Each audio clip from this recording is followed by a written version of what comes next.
Bom dia, você que nos assiste, que nos acompanha aí no nosso canal, né, do YouTube. Se você está vendo esse vídeo pela primeira vez, né, no nosso canal, se inscreva, né, e clica aí no joinha para nos ajudar. E o nosso assunto hoje, né, está aí na tela, nós vamos tratar hoje sobre duas questões aí que caracterizam, né, a relação aí sexual fora do casamento, que é a prostituição e a fornicação, né? Então nós vamos fazer uma oração. Antes de começarmos, Senhor Deus, nosso Pai, nós agradecemos, Senhor, por mais esse dia. Agradecemos porque o Senhor tem protegido a nós dessa pandemia. Senhor, nos abençoe também aqueles que porventura tenham sido infectados ou tenham familiares infectados, ó Pai. Ó Senhor, nos dá também iluminação, Senhor, através desse vídeo, para que nós possamos entender e praticar corretamente a sua santa vontade. É que nós oramos, agradecidos em nome de Jesus. Amém. Então, como sempre, né, nós nos propomos a responder aí duas perguntas. A primeira é a seguinte: cristãos comprometidos com a Bíblia, elas podem ser a favor da legalização e regulamentação da prostituição, né? E segundo, um casal cristão, ele pode ter uma vida sexual antes do casamento? Então, começando aqui, né, tratando dessa questão. Então, mais uma vez aí recomendamos, né, o livro do reverendo Augusto Nicodemos, né? E para que você lá vai ter muito mais detalhes. Nossas aulas são baseadas no livro dele. Bom, existiu aí um projeto de lei, né, que é citado no livro do Nicodemos, que é um projeto de lei aí que foi criado em 2012, embora o reverendo Nicodemos ele não traz, né, os detalhes, mas ele apenas disse que na época existia uma lei que regulamentaria a atividade dos profissionais do sexo. Então esse projeto de lei, ele está se referindo ao projeto de lei 4211 de 2012. Esse livro do Nicodemos foi escrito em 2015. Então, de 2012 a 2015 ainda estava em discussão esse projeto de lei, né? Esse projeto de lei é de autoria do deputado federal Jean Willis, na época do PSOL, e ele foi arquivado em 2019. Por que ele foi arquivado? Porque existe no regulamento, no regimento interno da Câmara dos Deputados, que quando termina uma legislatura, que no caso terminou no começo de 2019, porque em 2018 nós tivemos a eleição, né, de deputados, então começo de 2019 se termina uma legislatura e começa outra. Então, de acordo com o regimento, os projetos em discussão na época, eles teriam que ser arquivados. Eles poderiam ser desarquivados na legislatura seguinte. Só que o que aconteceu? O deputado Jean Luiz ele foi reeleito, mas antes de tomar posse ele desistiu, ele disse que estava sendo perseguido, então ele desistiu de tomar posse, saiu do Brasil, e como ele não foi reconduzido ao cargo, então ele continuou arquivado o projeto. E nesse projeto ele defendia que a marginalização das pessoas que lidam com o comércio do sexo leva à exploração sexual, era um de seus argumentos. Aí eu acrescentei aqui apenas como curiosidade, né, que esse projeto de lei na época, ele foi batizado, né, se ele se tornasse lei, seria batizado de Lei Gabriela Leite, em homenagem aí a uma escritora, né, que era presidente da ONG Da Vida e ex-aluna de Sociologia, e que ela se tornou prostituta aos 22 anos, né? E ela foi uma pessoa ativa, né, na defesa dessa causa, e ela acabou morrendo em 2013, né, um ano depois da criação desse projeto de lei. Uma declaração polêmica na época, né, do Jean Willis, foi que 60% da população masculina do Congresso, ou seja, 60% dos seus colegas, faziam uso do serviço de prostitutas, né? Então, Então ele diz assim, então acho que esses caras vão querer fazer uso desse serviço em ambientes mais seguros, né? Isso gerou polêmica, né? Porque, de certa forma, está acusando os seus colegas, né? E a bancada evangélica na época ficou furiosa, né? Com essa declaração. E que é algo que vem a ser preocupante, porque se ele tiver, se for verdade o que ele disse, significa que nós tínhamos, e provavelmente temos até hoje, um grande índice de adultério, né? Porque a maioria dos deputados são casados.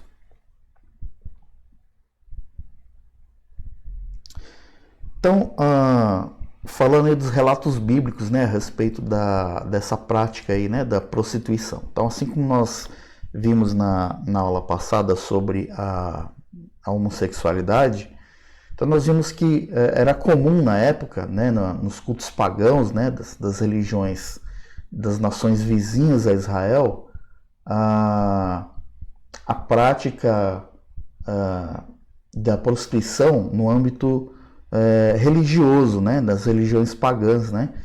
Então, nós temos aí, por exemplo, Gênesis 38, 21 a 22, é o texto em que Judá ele se relaciona, sem saber, se relaciona com sua nora, porque sua nora se passa por prostituta, né, cultual. E aí ele sai procurando onde é que está a prostituta cultual. Não, a gente não viu nenhuma prostituta cultual aqui e tal. Então, só apenas mostrando aí que era uma coisa comum, né? Comum, não digo que era normal, né? Mas era comum. Havia homens, né? Nós vimos também na aula passada que nessa questão do sexo relacionado a questões religiosas, cultuais, também haviam homens, né? Que eram chamados de prostitutos cultuais, né? Então tem aí o texto de 1 Reis 14, 24, diz que havia também na terra prostitutos cultuais. Então havia ali essa prática no ambiente religioso. Mas então a Bíblia só condena nesse contexto, no contexto religioso, né? É correto dizer isso? Não, não é correto dizer isso. Porque existe relato, né, de ocorrência de prostituição também fora do âmbito religioso. Então tá aí o texto de Ezequiel, por exemplo, mostrando, né? Falando de meretriz, de prostíbulo, né? Mulher adúltera. No 33 fala todas as meretrizes se dá paga, né? Então mostrando aqui que existia também as pessoas que praticavam a prostituição como meio de ganhar dinheiro, né? Como fonte de renda. Provérbios 6:26 fala que por uma prostituta o máximo que se paga é um pedaço de pão. Então, falando aqui novamente da prostituição como um meio de se ganhar a vida.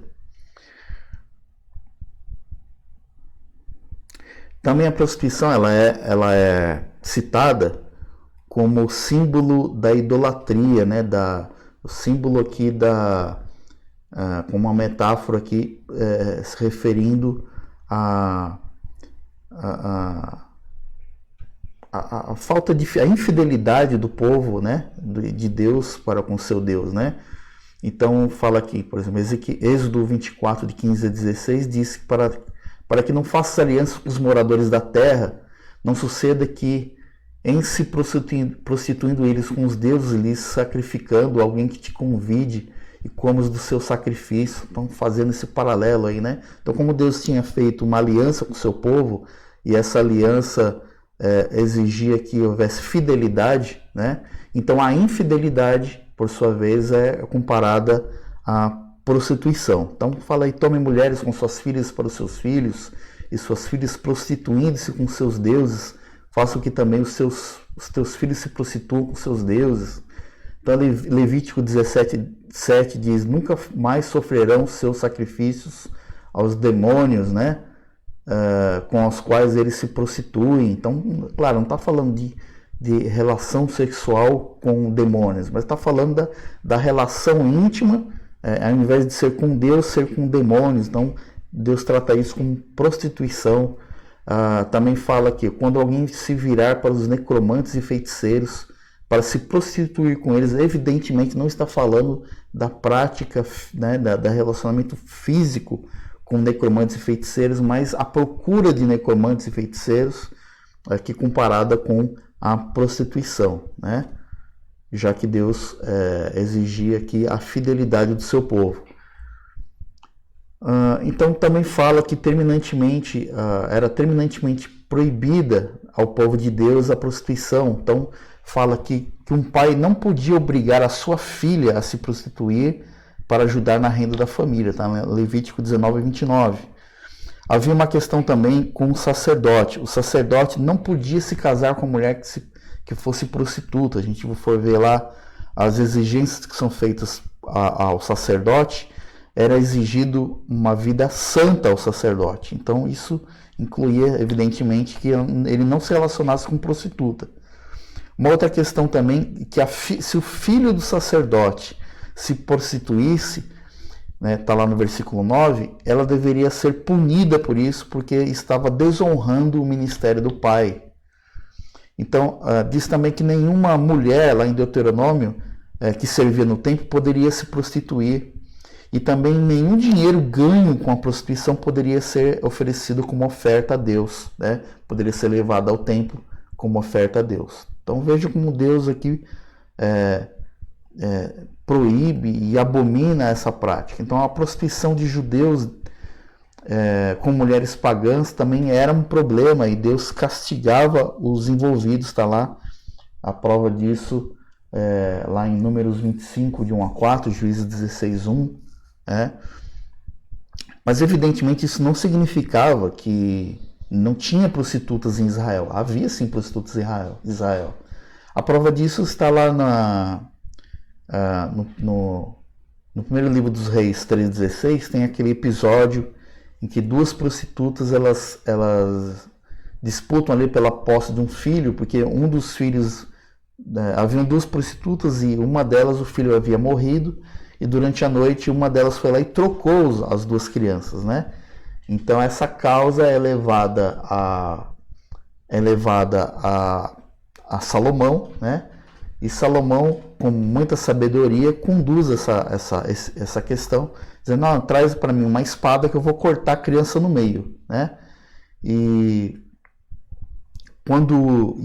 aí quando a Salomão ameaça fazer isso, e uma das prostitutas diz: não faz isso, né? E ele diz: bom, então essa que não permite que a criança seja partida ao meio, então ele diz: essa aí é a verdadeira mãe. Então entrega a criança a essa. Então apenas um relato aqui provando que havia sim prostitutas em Israel. No Novo Testamento também não é diferente. Nós temos também evidências no Novo Testamento. Então, Jesus incluiu entre os pecados que brotam do coração corrompido a prostituição, está lá em Mateus 15:19. O apóstolo Paulo também considerou a prostituição como uma das obras da carne, está lá em Gálatas 5:19. E também como parte da nossa natureza pecaminosa. Então depois você vai ter oportunidade de ler esses textos aqui. Eu não vou fazer a leitura deles para a gente ganhar tempo. E também ele condena de maneira veemente, né, com argumentos teológicos, a prática da prostituição por quem é crente em Jesus Cristo. Está lá em 1 aos Coríntios. E determina que os cristãos se abstenham dessa conduta, em 1 Tessalonicenses. E até o último livro da Bíblia, lá em Apocalipse, né, é usada a figura, né, da meretriz, ou seja, da prostituta, como símbolo das falsas religiões dos reinos do mundo que perseguem os servos de Deus. Está lá em Apocalipse 17 e 19.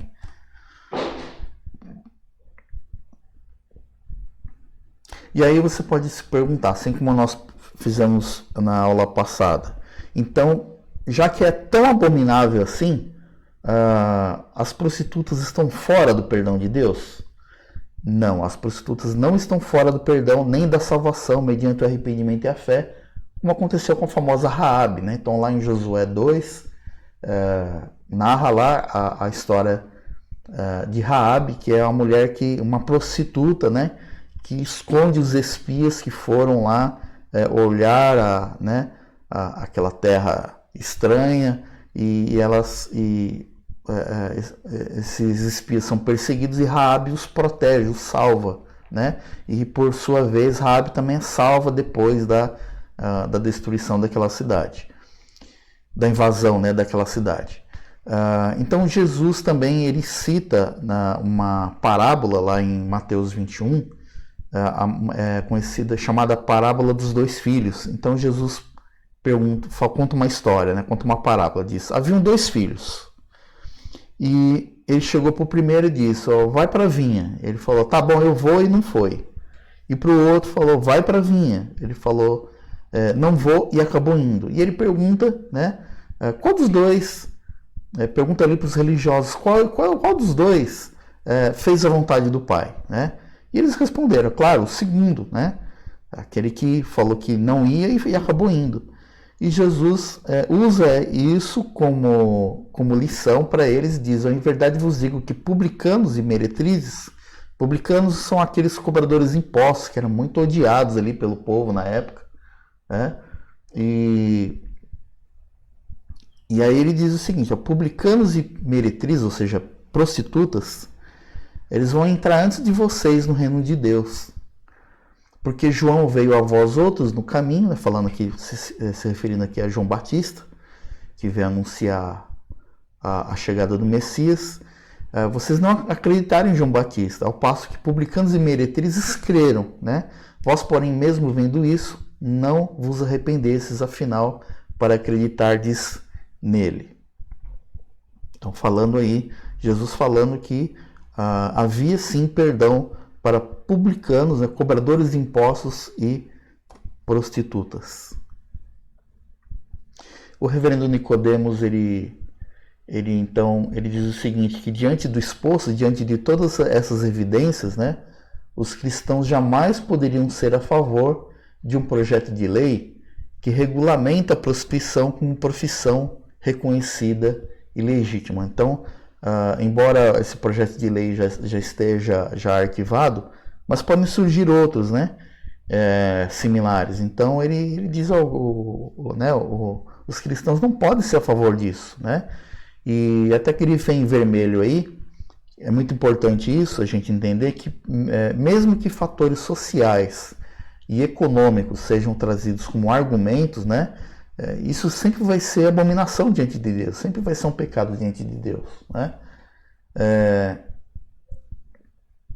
Cristãos verdadeiros acreditam em arrependimento e mudança de vida pelo poder do Evangelho. E termina aqui essa frase dizendo: além de pregar o Evangelho, as igrejas deveriam oferecer serviços de apoio para aqueles que realmente pretendem mudar de vida, aqueles que queiram mudar de vida, têm condições de obter o sustento de maneira digna. Então, fica aí para a gente pensar, né?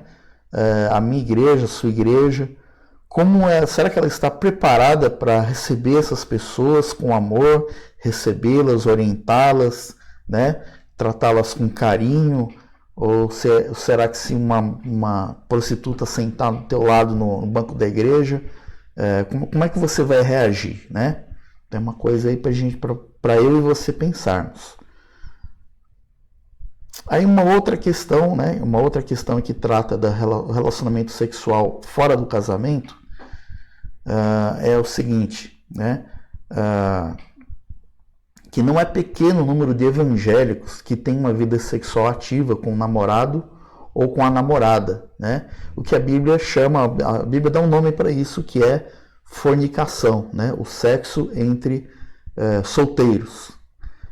Os namorados que praticam relações sexuais estão pecando contra a palavra de Deus. Então, alguém pode perguntar assim: mas não existe um versículo bíblico que diga, olha,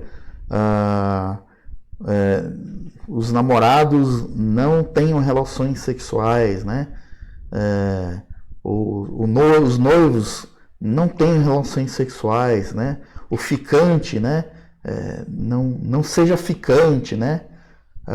Claro que não existe, porque na época, na cultura do Antigo Oriente, não existia isso, né? Isso é uma coisa que foi inventada muito tempo depois, essa questão do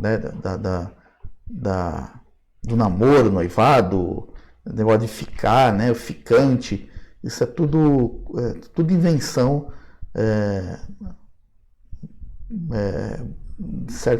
relativamente moderna, né? Porque na cultura do Antigo Oriente só existia casamento. Então, por isso que não existe essa recomendação na Bíblia, né? Mas a Bíblia é clara quando diz que existe para o relacionamento sexual o ambiente do casamento, né? Então, o casamento é uma instituição divina da qual o sexo é parte integrante e não só integrante, mas também essencial. Então eu transcrevi aqui vários textos bíblicos. Eu não vou ficar lendo todos eles. Depois você vai ter tempo de analisá-los com calma. Eu vou citar aqui apenas alguns, né? Aqui no segundo slide tem alguns interessantes. Olha só. Quanto ao que me escrevesses, é bom que o homem não toque em mulher, mas por causa da impureza, cada um tem a sua própria esposa e cada uma o seu próprio marido. Né? Então, falando que por causa da impureza, cada um tenha o seu cônjuge, se case. Uma outra recomendação de Paulo aqui, né, ainda em 1 Coríntios capítulo 7, é que caso, porém, não se dominem, se você não tem esse problema com essa área, não se domina, então é melhor você se casar logo, né? Porque é melhor casar do que viver abrasado. Uma outra recomendação que ele faz, muito pessoal, ele diz, mais adiante ele diz, está livre de mulher? Não procures casamento, mas se te casares, com isso não pecas, e também se a virgem se casar, por isso não peca. Então vai ter outros aí, depois você vai ler com calma. Existe também em Tito 1,6 tem uma recomendação aí, né, que o líder ele seja alguém irrepreensível, marido de uma só mulher, né? Depois em Hebreus 13,4 vai falar aí do leito sem mácula, digno de honra entre todos seja o matrimônio, bem como o leito sem mácula. O que é um leito sem mácula?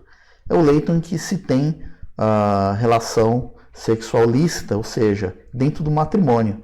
E ele completa, porque Deus julgará os impuros e adúlteros. Então essas e outras passagens, elas mostram que o matrimônio sim é o caminho certo, prescrito por Deus, né? Para quem não quer ficar solteiro e quem não quer permanecer viúvo, né? As relações sexuais fora do casamento nunca foram aceitas, né? Então isso nunca foi aceito por Deus, né? Isso nunca foi... nunca houve orientação contrária, né, a essa. E nem na igreja primitiva, a julgar pela quantidade de leis contra a fornicação e a impureza sexual. Então, se você ver, analisar a quantidade de leis, né, contra a fornicação e contra a impureza sexual, então você chega à conclusão que realmente esse não é o padrão que Deus instituiu, né?